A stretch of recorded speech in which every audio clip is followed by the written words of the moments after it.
Physics के हर शोबे में हार्मोनिक ऑसिलेटर बुनियादी अहमियत रखता है। ऑसिलेटर से मतलब कोई ऐसा सिस्टम जिसमें तवातुर हो, यानी कि कुछ वक्त के बाद वो अपने पुरानी हालत पर वापस लौटता हो। इस यूनिट में हम सिंपल हार्मोनिक ऑसिलेटर पर गौर करेंगे और उसके बाद क्वांटम सिंपल हार्मोनिक ऑसिलेटर। मैं सिंपल, हार्मोनिक और क्वांटम की वजाहत बाद में करूंगा। सबसे पहले यह सवाल उठाया जाएगा कि सिंपल हार्मोनिक ऑसिलेटर इतना अहम क्यों है। फिर हम श्रोडिंगर इक्वेशन लिखेंगे सिंपल हार्मोनिक ऑसिलेटर के लिए, जिसके बाद इसे हल किया जाएगा। इसको हल करने के लिए हमें एक डिफरेंशियल इक्वेशन हल करना होगा। हम फिर ऑसिलेटर की एनर्जी मालूम करेंगे, हर की एनर्जी और पोटेंशियल एनर्जी, और फिर इसकी औसत कीमत निकालेंगे। आखिर में हम क्वांटम हार्मोनिक ऑसिलेटर के नतायज को बेहतर तौर पर एक फिजिकल अंदाज में समझेंगे। तो लीजिए, यह एक हार्मोनिक ऑसिलेटर है, एक मास जो किसी स्प्रिंग के साथ बंधा हुआ है। जब इस पर कोई कुव्वत अमल नहीं करती तो यह साकिन रहता है और इस मकाम को इक्विलिब्रियम पोजीशन कहते हैं। जब इसको इक्विलिब्रियम पोजीशन से दूर खींचा जाता है तो एक कुव्वत अमल करती है जो इसे वापस लाने की कोशिश करती है, और इस वजह से मास एक्सेलरेट करता है इक्विलिब्रियम पोजीशन की जानिब।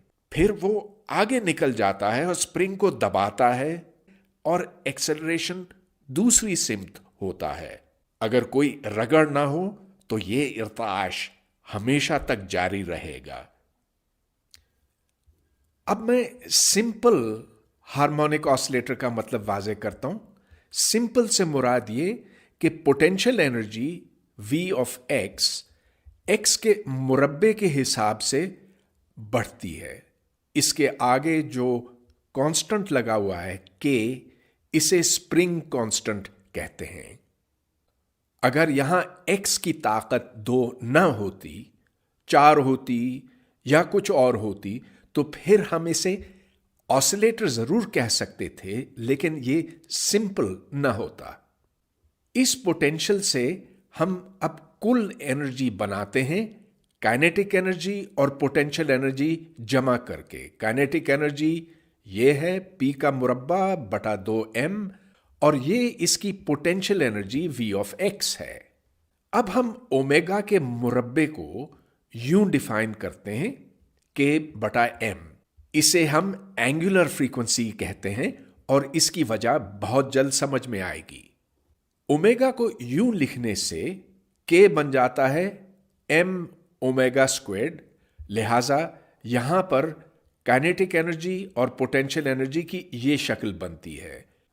अगर यहां पर V ना होता, कोई सा और फंक्शन होता, तो हम ये जानते हैं कि टेलर्स थ्योरम की मदद से हम किसी भी फंक्शन या किसी भी पोटेंशियल फंक्शन को खोल सकते हैं किसी भी नुक्ते के अतराफ। इस नुक्ते को हम इक्विलिब्रियम पोजीशन चुनेंगे और हमने अपना कोऑर्डिनेट सिस्टम यहां से शुरू किया। मतलब ये कि उसका नुक्ता आगाज को हमने x इक्वल्स 0 रखा हुआ है। टेलर्स थ्योरम के बकौल हम इस फंक्शन को एक सीरीज में खोल सकते हैं जिसकी पहली टर्म v ऑफ 0 है, फिर दूसरी टर्म v का डेरिवेटिव लिया जाता है x इक्वल 0 के ऊपर, और अगर x छोटा हो तो बस यही 2 टर्म्स काफी हैं। लेकिन अगर x इतना भी ज्यादा छोटा ना हो तो फिर हमें अगली टर्म और फिर उसके बाद वाली टर्मों की जरूरत पड़ेगी। अब यह नोट कीजिए कि इस फंक्शन का पहला डेरिवेटिव kx है, और जब हम x को 0 कर देंगे तो वो डेरिवेटिव 0 होगा, यानी कि ये टर्म यहां से गायब हो जाएगी और बाकी टर्में रहेंगी।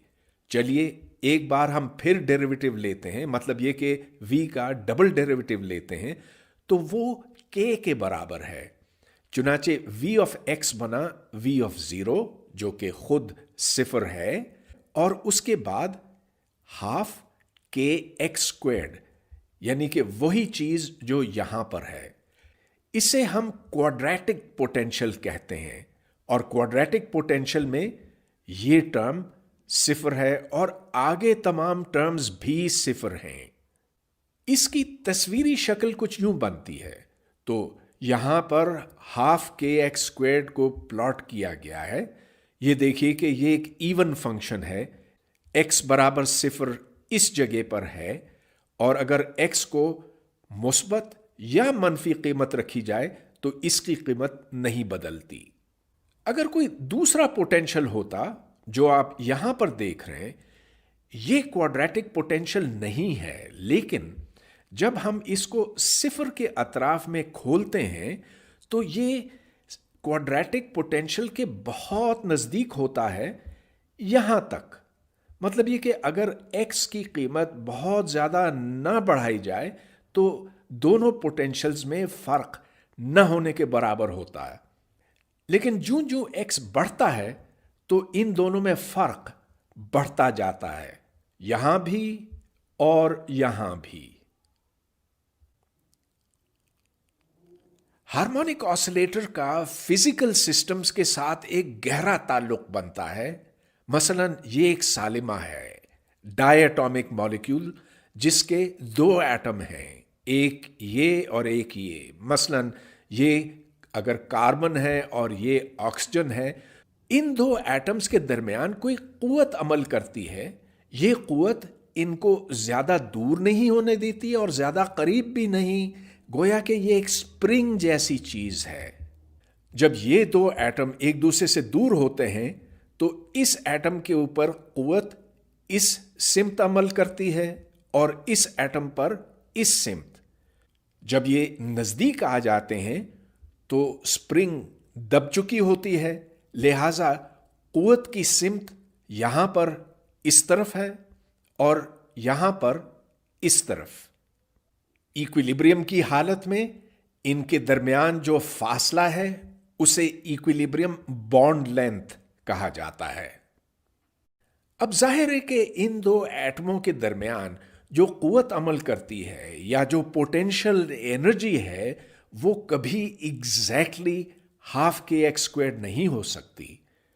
अगर हम इन दो एटमों को एक दूसरे से दूर करते चले जाएं तो ये स्प्रिंग टूट जाएगी, यानी कि ये एटम और ये एटम एक दूसरे से जुदा हो जाएंगे।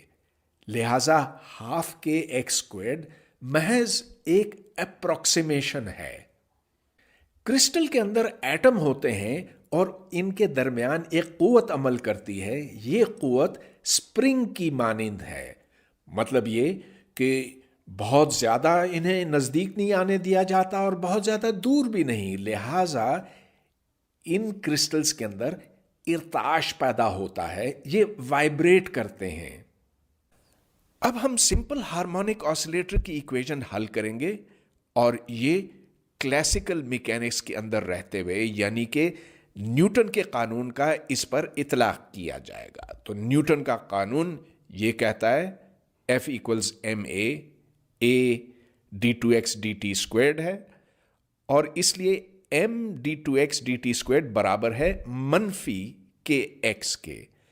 अब यहां ये मनफी अलामत का सबब यह है कि जब हम इस मास को दूर खींचते हैं तो ये स्प्रिंग इसे अपनी तरफ खींचती है, लेकिन जब ये मास अंदर आ चुका होता है, यानी कि स्प्रिंग दब चुकी होती है, तो कुव्वत की सिमत दूसरी जानिब है। लिहाजा जब x मनफी होता है तो कुव्वत इस तरफ होती है, और जब x मुस्बत होता है तो कुव्वत इस तरफ होती है। आपको याद होगा कि फोर्स हम पोटेंशियल से यूं हासिल करते हैं, मतलब यह कि v का डेरिवेटिव लिया जाता है और इसके आगे ये मनफी अलामत होती है। तो अगर v की जगह पर आप हाफ के एक्स स्क्वायर्ड लगाएं तो फोर्स बनती है मनफी के एक्स। अब चलिए हम इस इक्वेशन को हल करते हैं। इसका एक सॉल्यूशन तो यह है एक्स ऑफ टी बराबर साइन ओमेगा टी। चलिए ये हम बहुत आसानी से चेक कर सकते हैं। तो m और एक दफा अगर डेरिवेटिव लिया जाए d by d T of sine omega T, तो यहां से हमें मिलता है m omega cosine omega T. और अगर एक बार फिर डिफरेंशिएट किया जाए तो m d two d t squared of x, जो कि ऊपर हमने हासिल किया है, तो यहां से हमें मिलता है मनफी m omega squared sine omega T. और दूसरी तरफ भी साइन ओमेगा टी है, मनफी के साइन ओमेगा टी। अब ये देखें कि दोनों तरफ से साइन ओमेगा टी कट जाता है और यहां से हमें मिला m ओमेगा स्क्वायर्ड बराबर k। ये वही इक्वेशन है जो यहां पर है। इस ओमेगा को हम एंगुलर फ्रीक्वेंसी इसलिए कहते हैं कि अगर आप यहां पर देखें साइन ओमेगा टी में, तो अगर मैं टी में इजाफा करूं, टी की जगह मैं टी जमा 2 पाई बटा ओमेगा डालूं, तो देखिए कि साइन ओमेगा टी में क्या फर्क आता है।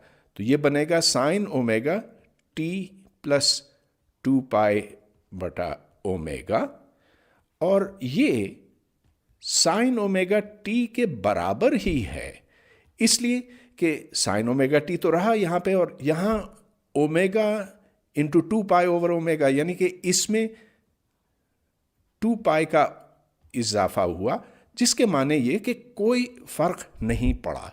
तो ये साइन ओमेगा टी ही बना। इसको हम टाइम पीरियड कहते हैं और ओमेगा को एंगुलर फ्रीक्वेंसी।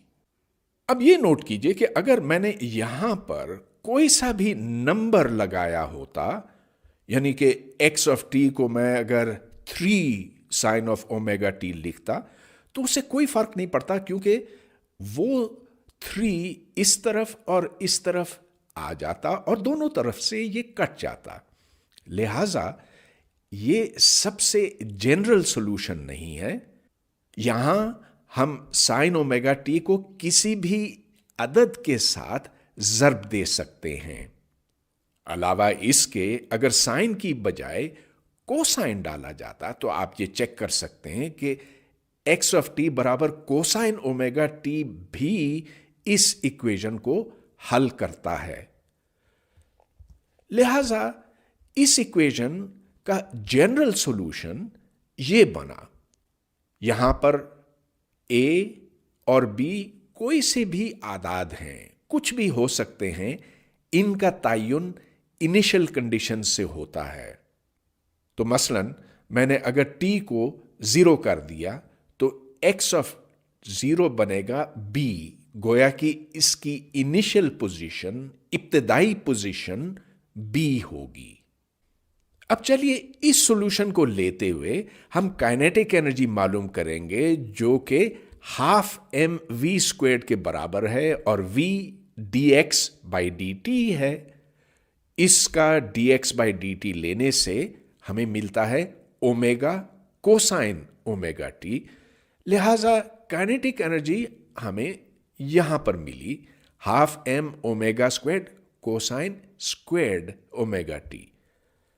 इसी तरह हम पोटेंशियल एनर्जी मालूम कर सकते हैं, जो कि हाफ के एक्स स्क्वायर्ड है। एक्स को अब यहां से डालें तो यहां पर साइन स्क्वायर्ड ओमेगा टी बनता है।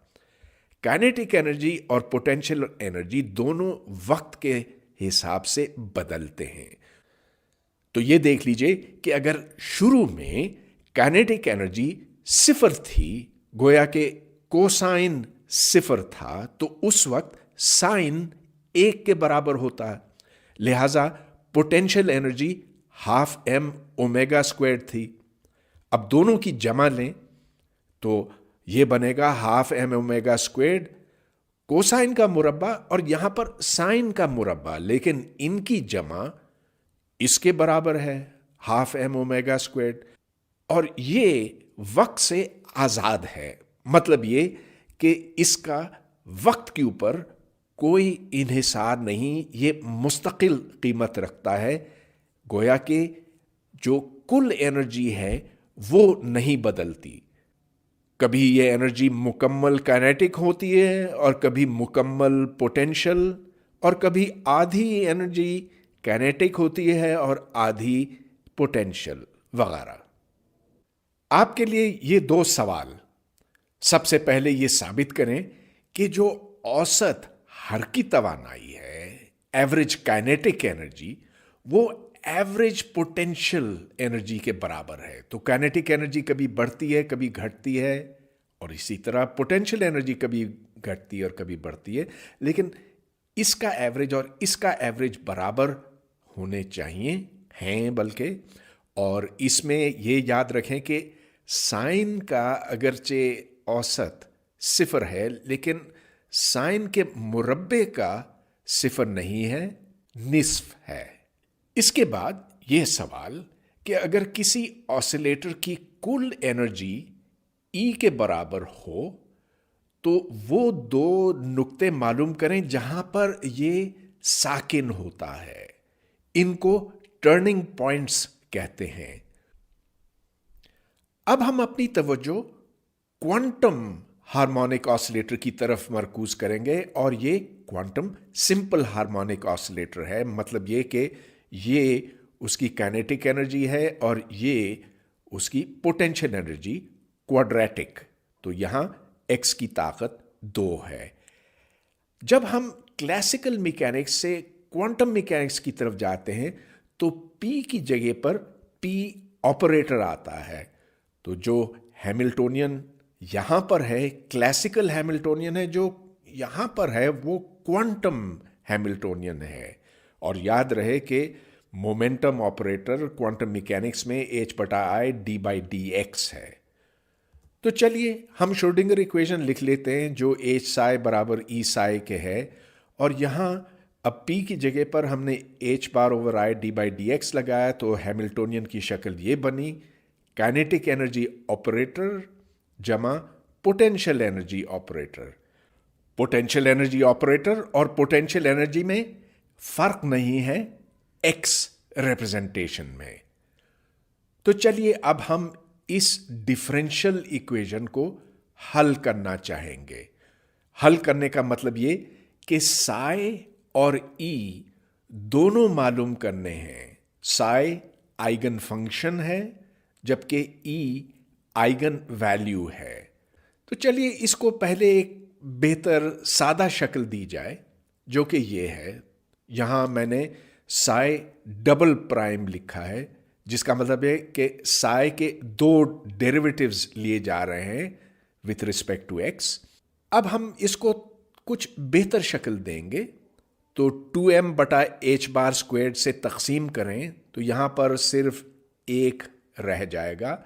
यहां पर m² ω²h², इसलिए कि हम h²/2m से तकसीम कर रहे हैं, और यहां e की जगह पर 2m/h² आएगा। अब इस इक्वेशन को हमें हल करना है, लेकिन एक शर्त के तहत। वो शर्त यह है कि वेव फंक्शन को सिफर की तरफ जाना होगा जैसे जैसे x की कीमत बढ़ती जाएगी। और इसकी वजह यह है कि ये मास जो ऑसिलेट करता है बहुत ज़्यादा दूर तो जा नहीं सकता और बहुत ज़्यादा करीब नहीं आ सकता, और इसलिए साई ऑफ एक्स को सिफर होना पड़ेगा। याद रहे कि साई का मुरब्बा ज़र्ब dx प्रोबेबिलिटी बनती है कि ये ऑसिलेटर x और x+ dx के दरमियान हो, लिहाजा इन्फिनिटी पर साई को 0 होना पड़ेगा। तो चलिए अब हम इस पर गौर करते हैं कि इस डिफरेंशियल इक्वेशन को आखिर कैसे हल किया जाए। डिफरेंशियल इक्वेशंस के बारे में एक हकीकत यह है कि अगर आपने किसी भी तरह से उसका कोई सॉल्यूशन निकाला तो वो सॉल्यूशन दुरुस्त होता है। खा आपने इस तरीके से किया या उस तरीके से, तो सबसे आसान तो ये है कि हम पहले ये कोशिश करें कि कोई मुनासिब किस्म का सॉल्यूशन गैस किया जाए। तो इसको आप एक गैस, एक तुक्का समझ सकते हैं। यहाँ अल्फा कोई अदद है जिसकी कीमत हमें मालूम नहीं, लेकिन जो हम मालूम करना चाहेंगे। अगर ये इस इक्वेशन को हल कर लेता है और अल्फा की कोई कीमत निकल आती है तो इसका मतलब ये हुआ कि ये ठीक है। तो चलिए हम साई का सेकंड डेरिवेटिव निकालते हैं, लेकिन उससे पहले हमें फर्स्ट डेरिवेटिव निकालना होगा। इसका फर्स्ट डेरिवेटिव जाहिर है कि ये बनता है, जब आप हाफ अल्फा एक्स स्क्वायर्ड को डिफरेंशिएट करते हैं तो उससे मनफी अल्फा एक्स बनता है, जो इधर सामने आ गया। इसको एक बार फिर डिफरेंशिएट कीजिए तो हमें अल्फा एक्स को डिफरेंशिएट करना होगा, जिससे सिर्फ मनफी अल्फा बनेगा और ये e to the minus half alpha x squared वैसे ही बाहर निकल आएगा। लेकिन इसको एक बार फिर डिफरेंशिएट करने की जरूरत है, तो यहां अल्फा एक्स का मुरब्बा आएगा। अब ये डालें इसके अंदर और इसकी शक्ल फिर ये निकल आती है। अब यहां मैंने इन सब को इकट्ठे किया हुआ है और ये ई बाहर निकल आया। बाहर निकल आया इसका मतलब ये कि हम इसको यहां से गायब कर सकते हैं और सिर्फ इसको सिफर करना काफी होगा। अब यहां से ये वाजे हो गया कि अल्फा स्क्वायर्ड इसके बराबर है। ये देखें कि ये और ये बराबर हैं और दूसरी तरफ अल्फा बराबर है 2m बटा h बार स्क्वायर्ड ई।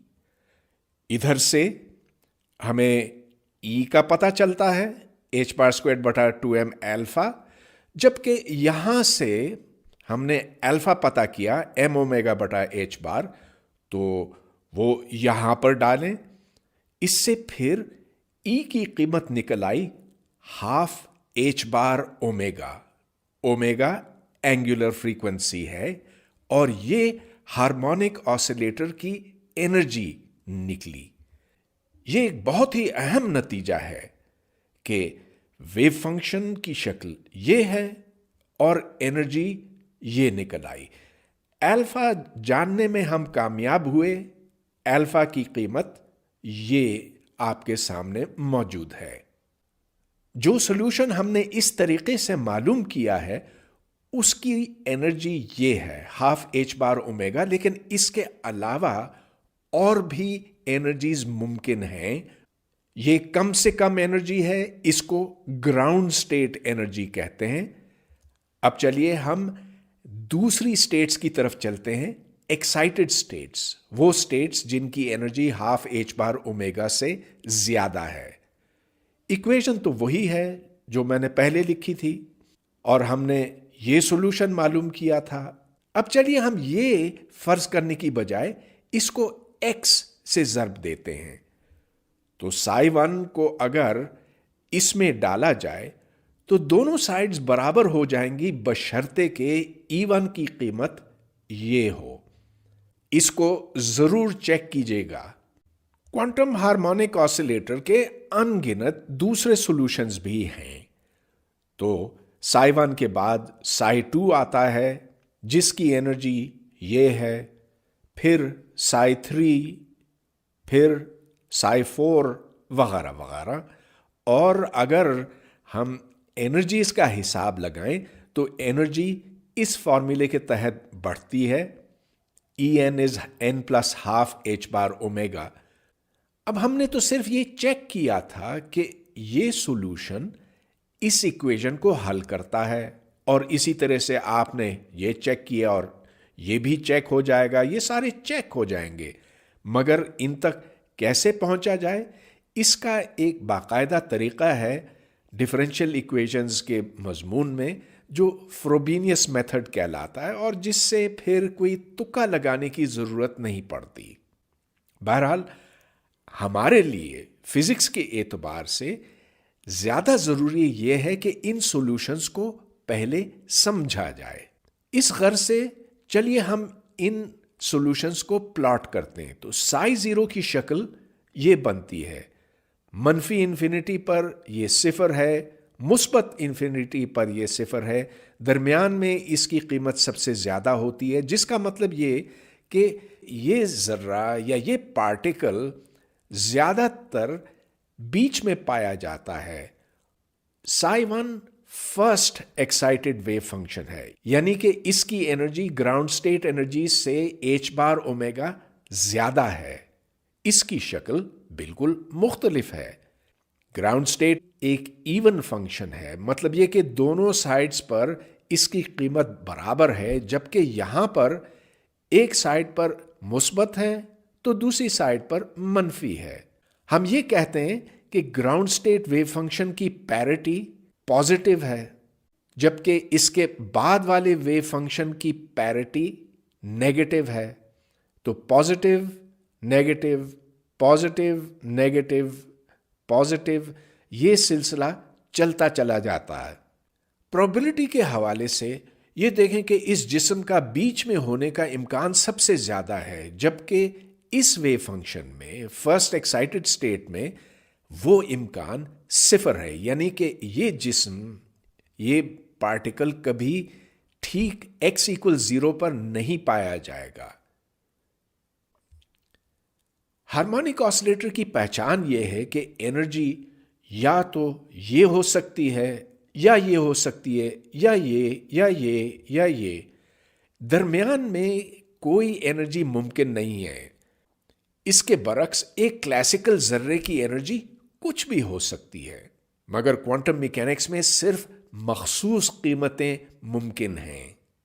अगर किसी मॉलिक्यूल या क्रिस्टल में आपको ये दिखाई दिया कि उधर एनर्जीज में बराबर बराबर का फासला है, तो उसका मतलब यह कि वहां पर कोई हार्मोनिक ऑसिलेटर जरूर मौजूद होगा। अब चलिए हम क्लासिकल प्रोबेबिलिटी और क्वांटम प्रोबेबिलिटी का मवाजना करते हैं। एक क्लासिकल जिस्म जिसकी एक मखसूस एनर्जी है, ज्यादा से ज्यादा एक हद तक दूर जा सकता है और फिर उसे वापस आना पड़ता है। वो कभी इन दो हुदूद से तजावुज नहीं कर सकता। उन हुदूद को हमने टर्निंग पॉइंट्स का नाम दिया था। तो यहां पर देखें, ये एक टर्निंग पॉइंट है और ये दूसरा टर्निंग पॉइंट है। तो इन दो के दरमियान एक क्लासिकल ऑसिलेटर कैद रहता है। इसके बरक्स एक क्वांटम ऑसिलेटर दूर चला जा सकता है, तो वो यहां पर हो सकता है और यहां पर भी हो सकता है उतने ही प्रोबेबिलिटी के साथ। ये ग्राउंड स्टेट वेव फंक्शन के लिए प्रोबेबिलिटी है, ये जो दिखाई देती है, जबकि फर्स्ट एक्साइटेड स्टेट के लिए ये प्रोबेबिलिटी है। n = 2 के लिए ये है, वगैरह वगैरह। जहां पर एक नोड आता है वहां पर उस जिस्म का होना नामुमकिन है। अब जैसे जैसे हम एक हार्मोनिक ऑसिलेटर को ज्यादा एनर्जी देते हैं, यानी कि ज्यादा एक्साइट करते हैं, तो उसके अंदर नोड्स ज्यादा आते जाते हैं। तो n = 10 पर यहां यहां यहां इन जगहों पर नोड्स हैं। और अगर आप ये नोट करें, ये अब क्लासिकल प्रोबेबिलिटी के नजदीक पहुंच रहा है। याद रहे कि एक क्लासिकल ऑसिलेटर टर्निंग पॉइंट्स के नजदीक ज्यादा पाया जाता है, इसलिए कि वहां पर उसकी स्पीड कम होती है। अब हमें क्वांटम हार्मोनिक ऑसिलेटर के वेव फंक्शंस को इस्तेमाल करना है, लेकिन इससे पहले एक जरूरी इंटीग्रल, किसी भी कैलकुलस की किताब में इसकी डेरिवेशन देख लीजिएगा। इससे हम दूसरे इंटीग्रल्स भी हासिल कर सकते हैं। ये तो खैर वाजे है कि x के साथ अगर आपने इसको ज़र्ब दिया तो ये सिफर होगा, इसलिए कि ये ऑड फंक्शन है और ऑड फंक्शन को जब बराबर के लिमिट्स के दरमियान इंटीग्रेट किया जाता है तो उसका अंजाम फिर सिफर होता है। x हो या x क्यूब्ड हो या x टू द 5 हो, इन सब के लिए ये सिफर होगा। लेकिन अगर x का मुरब्बा हो तो यहां से आप यहां तक पहुंच सकते हैं। उसके लिए बस दोनों साइड्स को एक बार डिफरेंशिएट करना होगा। बहरहाल ये याद रखेगा, और खैर ये याद रखने की तो ज़रूरत ही नहीं, इसलिए कि ये ऑड फंक्शन है। x की अगर 4 ताकत हो तो फिर आप इधर से इधर पहुंच सकते हैं। बहरहाल ये नोट करके आप रखें या याद करें। अब चलिए हम ऑसिलेटर वेव फंक्शंस इस्तेमाल करेंगे, लेकिन इस्तेमाल करने से कबल हमें ये चेक करना होगा आया कि ये नॉर्मलाइज्ड हैं कि नहीं। जिसका मतलब ये कि अगर इसका मुरब्बा लिया जाए और इसको इंटीग्रेट किया जाए मनफी इन्फिनिटी से मुस्बत इन्फिनिटी तक, तो क्या ये जवाब 1 के बराबर है कि नहीं। चलिए देख लेते हैं। अब ये इंटीग्रल तो आप जान चुके हैं, ये स्क्वायर रूट ऑफ पाई बटा अल्फा, तो वाजे है कि इसका मुरब्बा फिर 1 पर इंटीग्रेट नहीं होगा, मगर इसको बड़ी आसानी से ठीक किया जा सकता है। अगर आप अल्फा बटा पाई ताकत 1/4 से इसको ज़र्ब दें, तो अब अगर आप दोनों साइड को इंटीग्रेट करें इसका मुरब्बा लेने के बाद, तो फिर ये सही तौर पर नॉर्मलाइज्ड होगा। इसकी शक्ल तो खैर गाउसियन की है। ये देख लीजिए कि ये ऊपर बढ़ता है और फिर घटता है और दोनों तरफ बराबर है, यानी कि पॉजिटिव पैरिटी का है। अब हम x की औसत कीमत मालूम करेंगे। x उस जिस्म की पोजीशन है, और कभी वो जिस्म इस तरफ होता है और कभी इस तरफ होता है, और दोनों तरफ होने का इम्कान चूंकि बराबर है, इसलिए x की एवरेज वैल्यू 0 होगी। मगर x का मुरब्बा अगर लिया जाए तो ये इवन फंक्शन है, और x के मुरब्बे की एवरेज वैल्यू अब 1/2 अल्फा होगी। तो जो इंटीग्रल मैंने पिछली स्लाइड पर आपको दिखाया था उससे आप चेक करें कि average of x squared is 1/2 alpha. तो अगर इसका स्क्वायर रूट लिया जाए तो average of x squared square root बनता है 1/√2 अल्फा। अब चलिए अब हम एवरेज मोमेंटम मालूम करते हैं। एवरेज मोमेंटम का मतलब यह कि साई और साई के दरमियान में मोमेंटम ऑपरेटर डालना है। मोमेंटम ऑपरेटर h/i/d/dx है। एक दफ़ा आप डिफरेंशिएट करेंगे तो x नीचे उतर आएगा, गोया कि वही इंटीग्रल जो यहां पर है सो यहां पर होगा, और उसकी कीमत 0 है क्योंकि ये एक ऑड फंक्शन है। अब ये बात भी बहुत माकूल है, इसलिए कि कभी ये जिस्म इस तरफ जाता है और कभी ये इस तरफ जाता है, और इसलिए इसका एवरेज मोमेंटम 0 होगा। लेकिन इसके मुरब्बे का एवरेज 0 नहीं होगा, और अगर आप 2 दफ़ा साई 0 को डिफरेंशिएट करें, यानी कि h/i/d/dx स्क्वेयर्ड डालें, तो उससे फिर h²/2 अल्फा बनता है, और इसका स्क्वायर रूट फिर ये है। अब इसको हम अनसर्टेनिटी इन x कहेंगे, और इसको अनसर्टेनिटी इन मोमेंटम। अनसर्टेनिटी का लफ्ज़ मौजू इसलिए है कि हम ये यकीनी तौर पे नहीं कह सकते कि ये जिस्म यहाँ पे है कि यहाँ पे कि यहाँ पे कि यहाँ पे। इसमें एक गैर यकीनियत आ चुकी है, और यही बात हम मोमेंटम के मुरब्बे के बारे में कह सकते हैं।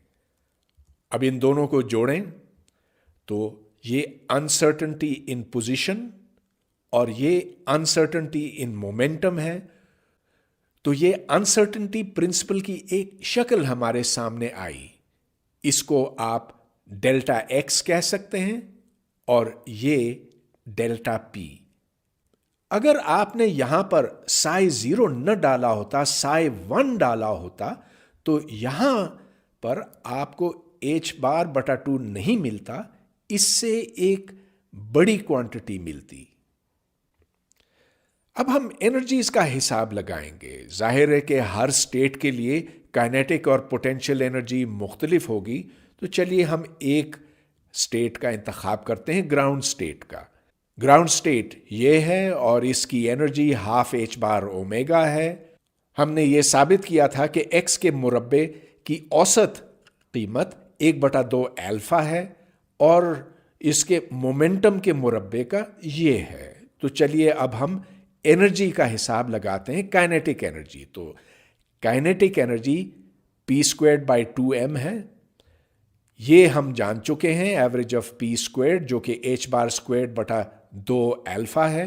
इसको 2m से तकसीम करें, अल्फा की कीमत डालें, अल्फा जो कि m ओमेगा बटा h बार है, तो इससे 1/4 h बार ओमेगा निकला। चलिए अब हम यही चीज पोटेंशियल एनर्जी के लिए करते हैं। पोटेंशियल एनर्जी में हमें x² का औसत निकालना होगा, जो कि हम निकाल चुके हैं 1/2 अल्फा।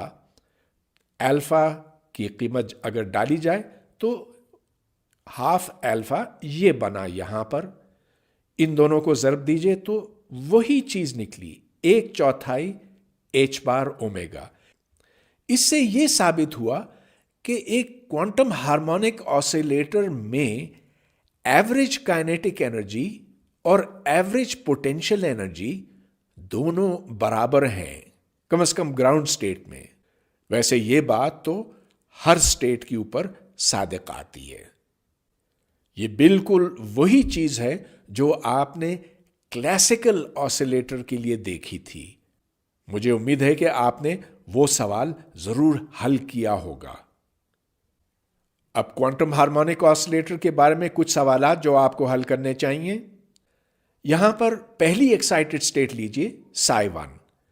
ये नॉर्मलाइज नहीं है, जिसका मतलब ये कि आपको किसी ऐसे नंबर से इसको ज़रब देना है ताकि psi1² इंटीग्रेटेड फ्रॉम -∞ टू +∞ 1 के बराबर हो जाए।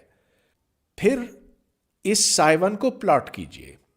इसकी शक्ल तो आपने देखी हुई है पहले, लेकिन एक बार ग्राफ पेपर पर इसे प्लॉट करके देखें, जिसके बाद average of x, average of x², average of p, average of p², ये सारे कैलकुलेट आप कर सकेंगे और फिर इसकी औसत काइनेटिक एनर्जी और औसत पोटेंशियल एनर्जी कैलकुलेट कीजिए। अगर दोनों एवरेजेस बराबर निकलते हैं तो इसका मतलब यह है कि आपने सवाल सही हल किया। बस एक आखिरी बात, मैंने इस लेक्चर में सिंपल हार्मोनिक ऑसिलेटर पर बहुत ज्यादा जोर दिया। सिंपल से मतलब यह कि एक क्वाड्रेटिक पोटेंशियल है, जैसा कि यहां पर आप देखते हैं, ½ लेकिन असल में पोटेंशियल्स की शक्ल इससे मुख्तलिफ हो सकती है।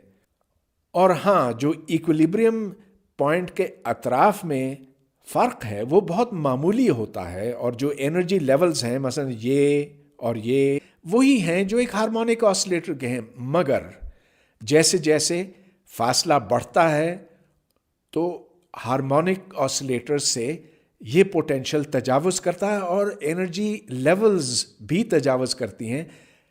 श्रोडिंगर इक्वेशन को असर नौ हल करने की ज़रूरत है। बाज़ दफ़ा हमें इसके लिए कंप्यूटर की ज़रूरत पड़ती है।